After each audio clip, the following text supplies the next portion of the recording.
All right, another breaking news story this evening. The governor sending National Guard members to the state's long-term facilities to help stop the coronavirus. He says eventually every facility will get some help pretty soon. Wish TV's Dan Klein is tracking this story for us. And Dan, he's going to start with the places that have an outbreak. And by outbreak, Governor Eric Holcomb says that's just one case. The Guardsmen will be working to help with testing, screening employees, and infection control practices so that the staff at the facility can focus their efforts on caring for patients. This will begin November 1st and continue through the end of the year. Statistics show that more than half of Hoosier deaths, that's 58%, have been to people living in long-term care facilities. The state is also tapping into the reserve workforce to hire people who have already volunteered to work and help out. Many of them are retired healthcare workers. 11 facilities have made requests around the state for extra help this week after there were 0 requests in the last 2 months. The pandemic has taken a toll, as I just mentioned, on all of us, but it's taken a real toll on the residents and the staff and both of their families. And so this, again, is just another step, what we've learned through these surveys of how we can further help on the ground in local communities all over the state. The state is also providing 2 million N95 masks to facilities statewide so that all staff who work with patients in long-term care facilities will be able to wear one. The governor says preventing more spread at long-term care facilities will help cut down on hospitalizations, which are currently at highs not seen since May. The National Guard effort will continue at least through the end of the year. Reporting in the studio, Dan Klein, Wish TV, wishtv.com, and be sure to follow us on Facebook.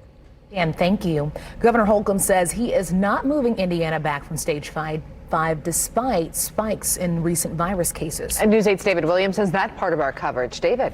Well, Governor Eric Holcomb said they're constantly working with local health departments, schools, and businesses right now. Indiana's positive coronavirus cases are rising. And stopping the spread is more important than ever as our case counts increase.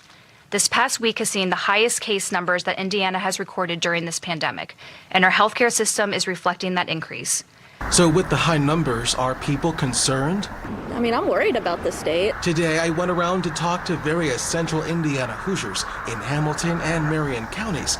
The main question, how did they feel about Indiana and the current health restrictions? Governor Holcomb gave an update as to how we are in a holding pattern. Our staffing, our hospital, the rooms, the ventilators, all those things that you went through, we have capacity to care in stage 5, where we currently reside. So as we remain in place, some Hoosiers are for it. I think they're good, and I think that we all need to be responsible, follow them, because this is a serious situation that we all need to be careful about. But not everyone feels the same way. It's moving like we're getting more free, but I don't understand how we're still stuck at a 4.5, but there's other things that are open.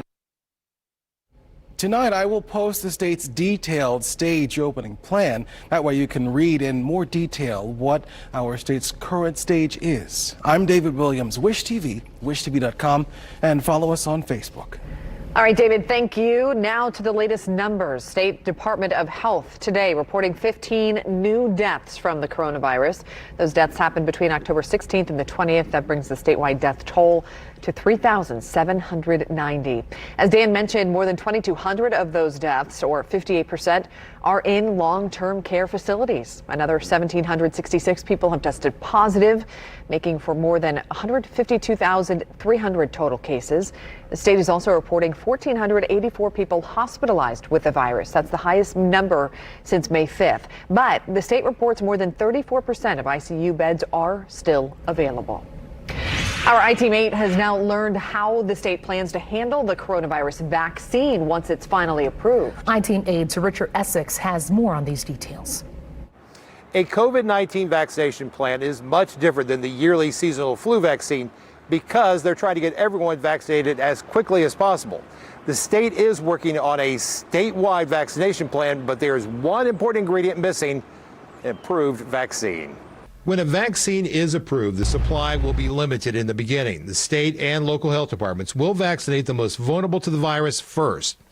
Once a supply of the vaccine becomes more available, and the expectation is there will be multiple vaccines from several different companies, the vaccines will be distributed to local health departments for local distribution and mass vaccination clinics.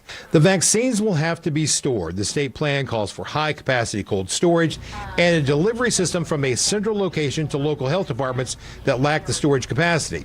A key component to this plan involves distributing the vaccine to large and small pharmacy chains along with major retailers. The second thing it also does, it actually speeds up or decreases the amount of time, however you want to look at it, of getting the vaccine into people, right? So the more people that are actually giving the vaccine, the faster we can get it into the population and maybe start minimizing the spread and then the severe outcomes that come with it. Due to the nature of the virus, the vaccine will most likely require 2 injections. Of course, the entire plan is contingent upon a vaccine, which has not been approved as of yet. Another component of this vaccine plan is the recruitment of retired health practitioners. The state is expected to go to the health corps for those people. In downtown Indianapolis, Richard Essex, Wish TV, wishtv.com, and follow us on Facebook.